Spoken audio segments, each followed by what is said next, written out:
Ketika kita meninjau masalah judi online di Indonesia, saya sepakat bahwa persoalan ini paling tidak untuk saat ini disikapi sebagai persoalan yang amat sangat kritis. Alhasil kita cuma punya pilihan satu. Lihatlah persoalan ini sebagai hitam putih saja. Jahat, tidak jahat. Yang melakukan jahat, yang tidak melakukan berarti tidak jahat. Yang melakukan pidana. Tetapi data yang tadi diperlihatkan oleh Metro TV menunjukkan kepada saya bahwa ternyata angka-angka itu tidak serta-merta meyakinkan kita bahwa masalah judi online sebatas masalah pelanggaran hukum.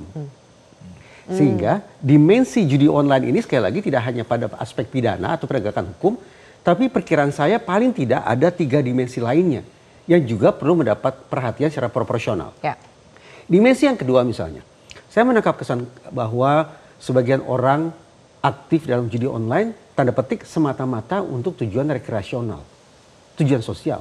Misalnya ada sebuah hajatan, di situ ada aktivitas judi, maka pengunjung kemudian ikut berjudi. Tapi ketika hajatan bubar, maka aktivitas judi pun selesai. Itu tujuan rekreasional, untuk mencairkan suasana, masuk ke dalam sebuah situasi kelompok. Dimensi yang ketiga, ini yang parah saya pikir, adalah ketika seseorang sebutlah sudah mengalami adiksi. Nah, konsekuensinya apa? Ya kalau kita mau konsekuen, ketika seseorang sudah mengalami adiksi dalam kurung penyakit, maka penanganan yang paling tepat bukan penegakan hukum, semestinya rehabilitasi. Dimensi yang keempat, ini menurut saya juga parah. Yaitu bagaimana ada orang-orang tertentu yang secara sengaja mengisi periuk nasinya dalam kurung berprofesi sebagai pejudi. Dia rutin ikut judi taruhan sepak bola misalnya, atau sejenisnya. Nah, tambah lagi kalau kemudian profesinya berkembang biak, beranak pinak menjadi profesi yang jahat. Seperti yang tampaknya sedang kita perbincangkan malam ini.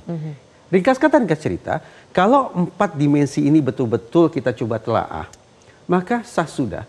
Penegakan hukum merupakan hal yang sangat penting. Sekali lagi saya ingin garis bawahi, penegakan hukum sepatutnya dikedepankan, paling tidak untuk saat ini.